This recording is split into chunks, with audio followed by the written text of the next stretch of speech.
This is going to be a look at some Rashod Bateman film from 2021 for Ravens fans. We have a lot of superlatives.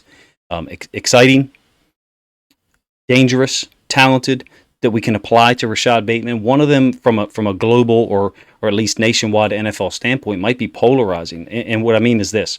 Ravens fans, we expect a lot of Rashod Bateman in this year. If he plays all 17 games, or even if he only plays 16 for whatever reason, we expect 80-plus catches.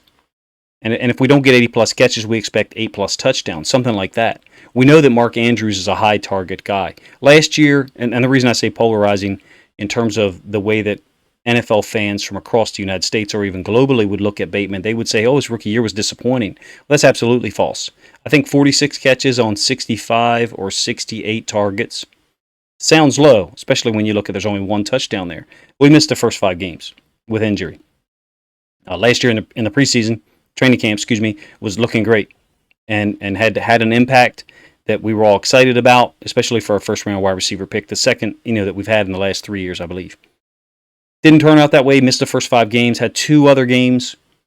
Home game against Cleveland when Lamar threw 4 interceptions. I think he only played 36 snaps, maybe 33.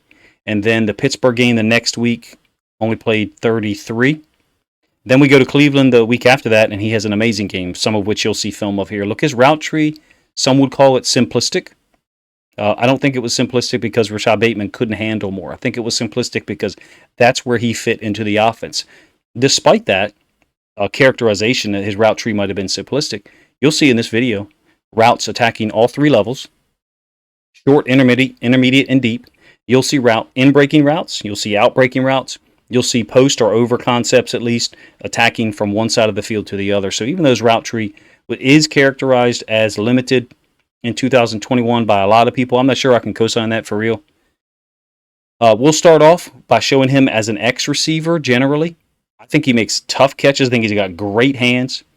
And I mean great hands. Like not just for a human being, but for a starting receiver in the NFL, I think he has great hands. There was one drop against the Chargers in Week 6 that led to an interception. I'm not exactly sure why he dropped it because it was one of the easiest passes that he had thrown to him all year. Other than that, I don't remember any drops.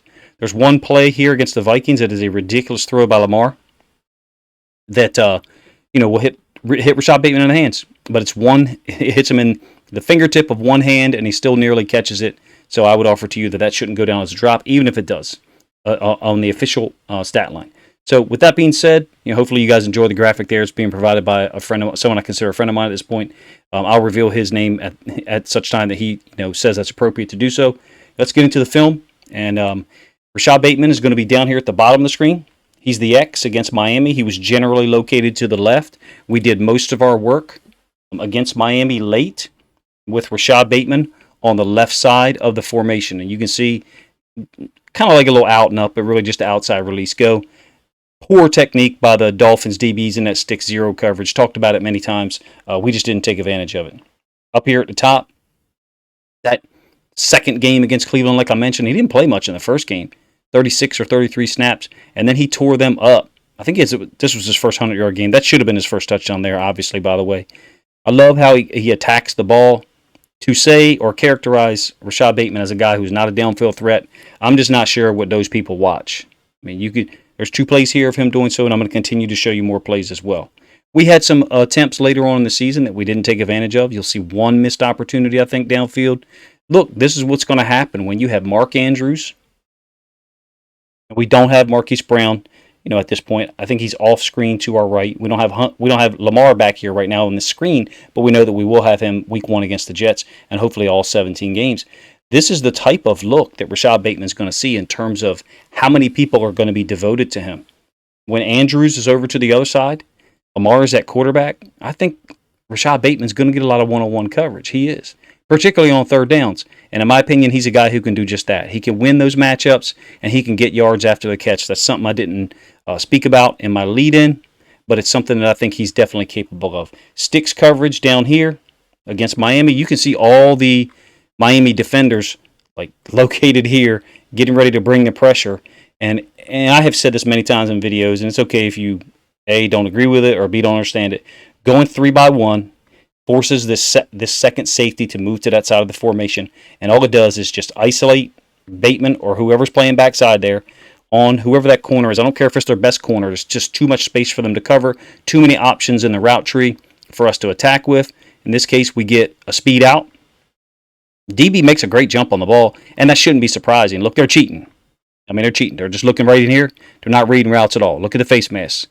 Not a single guy is reading routes at all in this coverage. They're looking right at Lamar, and they're breaking on him.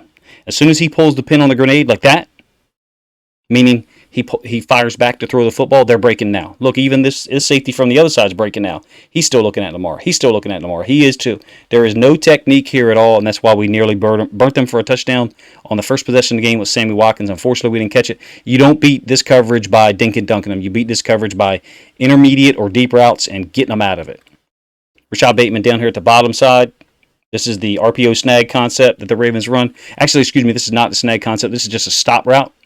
And Lamar goes through 3 different options here. I've already broken this play down once this week in a video. Gets it to Bateman. Look at the yards after catch. It might only be 6 yards after the catch, but it's a crucial 6 yards. It's a 1st and 10 initially, and I believe he gets us a new set of downs immediately. This could have been 2nd and 8. Could have been 3rd and 8. Rashod Bateman is capable of this against high-level NFL defenders, and some people are going to find that out in Week 1 against the Jets.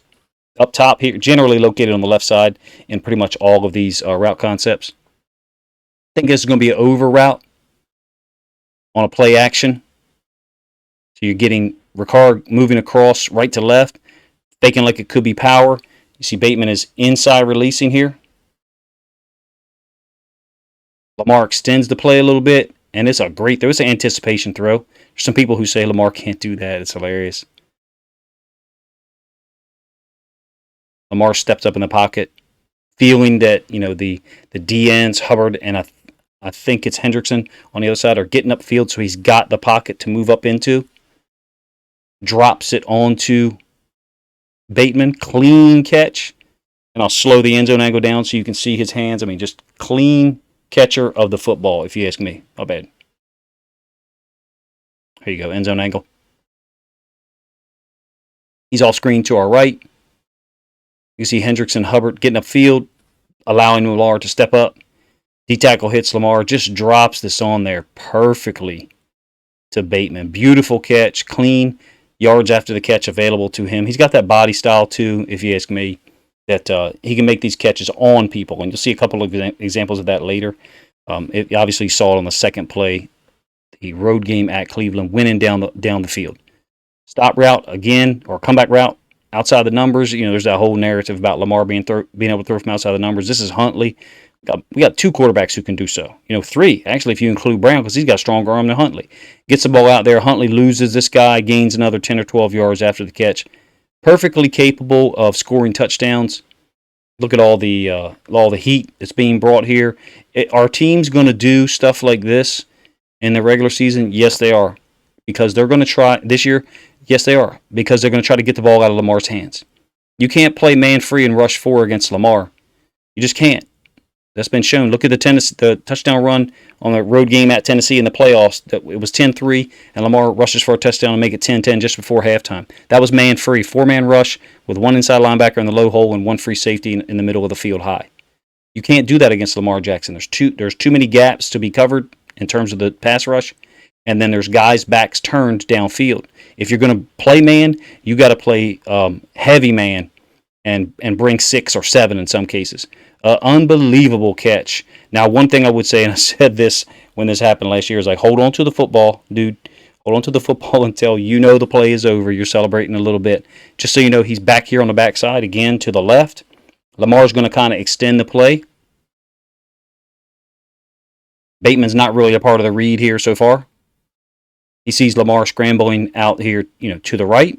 So he's making himself available for the football. He's actually going to have to dodge, 2 players. One of them a Raven running a route, and then one of them a defender. Here, bring this back across the field. He dodged on the low side, my bad. When you get the end zone angle, you'll see how ridiculous of a catch this is and how great of a throw it is by Lamar.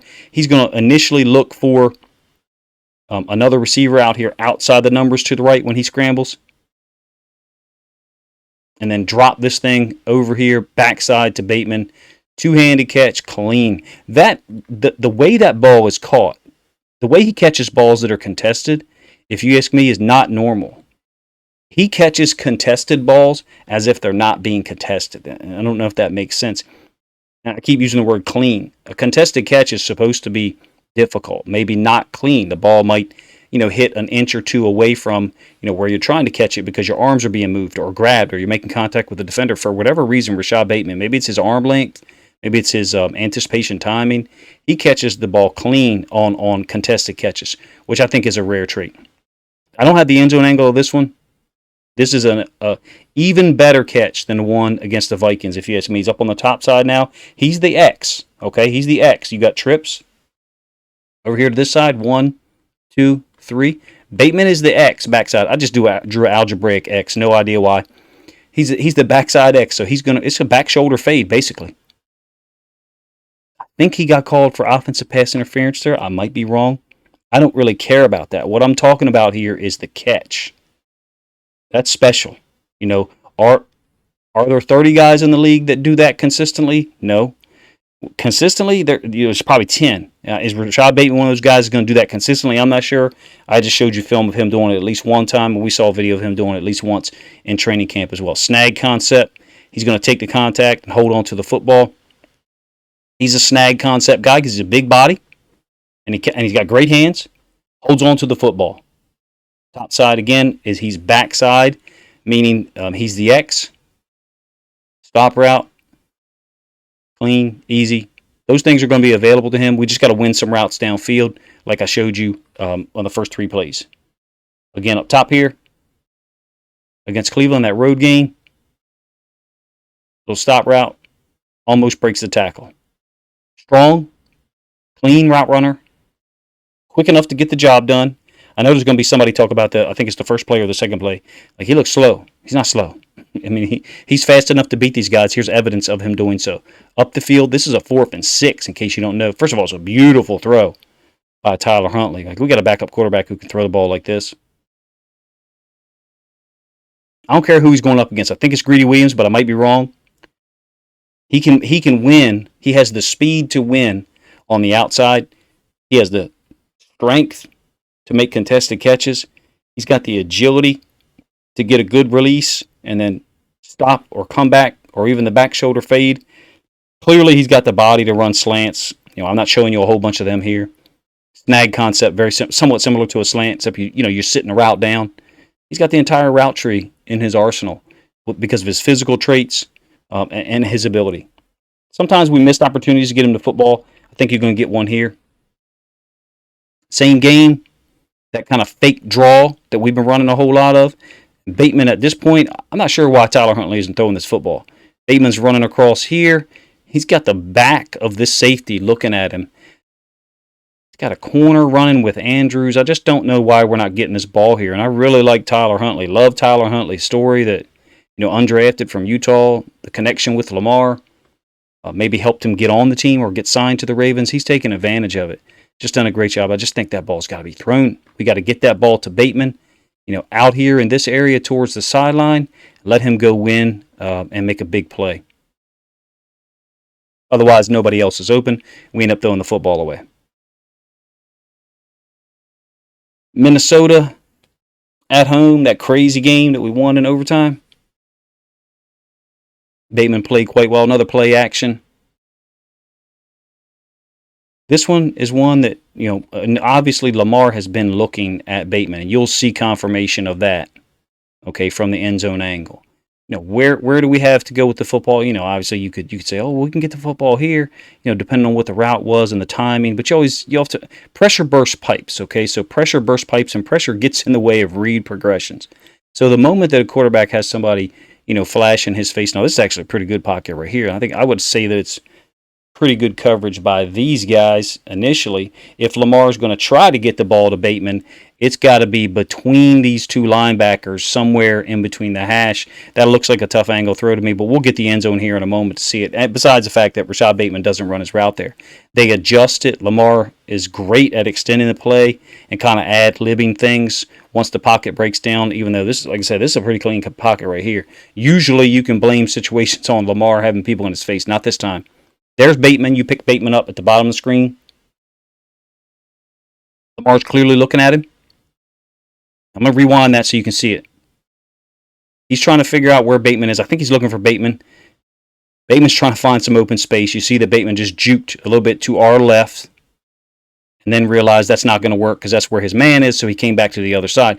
But watch this throw. Like, tell me this guy's not he's not in the window. He's already like clogging up the window that Lamar's got to throw the ball onto.